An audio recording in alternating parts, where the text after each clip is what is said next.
राधे राधे। देखिए, एक साधक का प्रश्न आया कि मनवंतर क्या होता है और कल्प क्या होता है, ये थोड़ा सा समझा दीजिए। मनवंतर और कल्प में अंतर क्या है? देखिए, पहले भी हमने ये बताया है, फिर से बता देते हैं। कलयुग का उम्र है टोटल 4,32,000 वर्ष। ये जो भी लोग बोल रहे हैं कि कलयुग अपने एंडिंग फेज में है, वो उनको इतना समझ लेना चाहिए कि कलयुग को शुरू हुए 5,000 समथिंग कुछ ईयर हुए हैं और टोटल कितना है? 4,32,000 वर्ष। अर्थात पहला चरण भी नहीं बीता है और लोग बोलने लगे हैं कि एंडिंग में है। अब इतना इस संसार में भ्रम फैलाया जा रहा है, पूछिए मत। पता नहीं कहाँ से उनको किसने कह दिया कि कलयुग बस एंडिंग में है, कल की अवतार होने वाला है। और कुछ विधर्मी पाखंडी तो ये भी कहते हैं कि कल की भगवान आ चुके हैं। कई अपने को कल की डिक्लेयर कर रहे हैं, लेकिन देखिए, ये सब पाखंड है, गलत है। कलयुग का टोटल उम्र 4,32,000 वर्ष का है। उसमें से 5,000 समथिंग कुछ हुए हैं अभी तक। इसी से आप पता कर लीजिए कि कलयुग और भी कितना बाकी है। ठीक है, तो कलयुग का उम्र है 4,32,000 वर्ष। द्वापर का है 8,64,000 वर्ष। त्रेता का है 12,96,000 वर्ष और सतयुग है 17,28,000 वर्ष।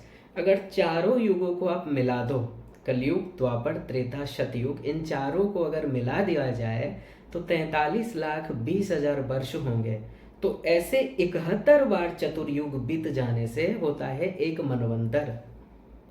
अर्थात सतयुग, त्रेता, द्वापर, कलयुग, ये 71 बार बीत जाएं, 71 चतुर्युग को हम कहते हैं एक मनवंतर। जब मनु चेंज होते हैं, इंद्र चेंज होते हैं, सप्तऋषि चेंज होते हैं, और ऐसे 14 मनवंतर बीत जाने के बाद एक कल्प होता है। मनवंतर टोटल होता है 30,67,20,000 वर्ष और कल्प होता है 14 बार मनवंतर बीत जाने को हम कहते हैं कल्प।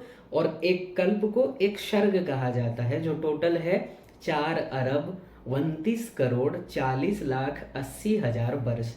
ये ब्रह्मा जी का एक दिन है।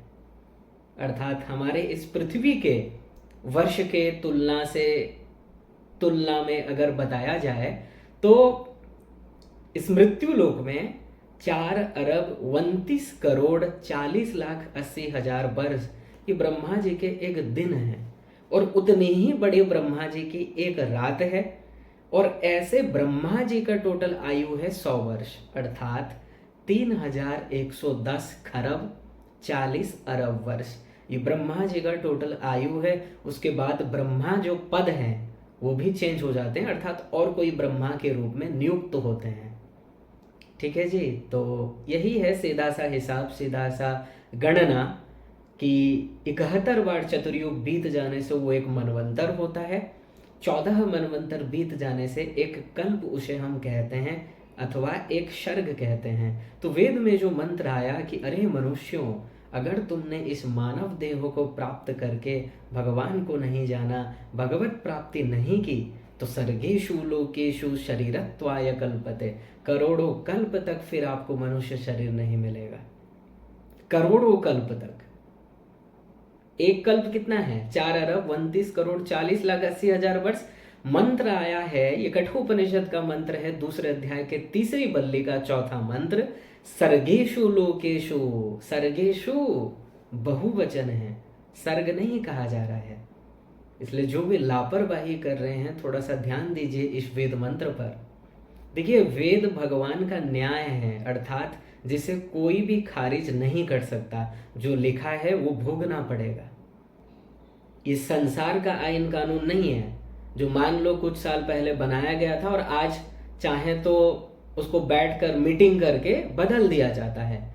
जो चेंजेस होते रहते हैं, करेक्शन होता रहता है। वेद में जो लिख दिया गया है वो अनादि है, अपौरुषेय है। एक बार लिखा है मतलब सदा के लिए लिखा है और वो सदा से लिखा है। सभी के लिए वही कानून है। सर्गेषु लोकेषु शरीरत्वाय कल्पते, करोड़ों कल्प तक फिर मनुष्य शरीर नहीं मिलेगा। इसलिए हे मनुष्यों, लापरवाही मत करो।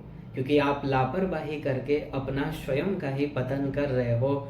आप नहीं जानते, अगर इस मनुष्य जीवन में आपने भगवत भक्ति नहीं की, भगवत प्राप्ति नहीं की, तो कितना दुख भोगना पड़ेगा, कोई सीमा ही नहीं है।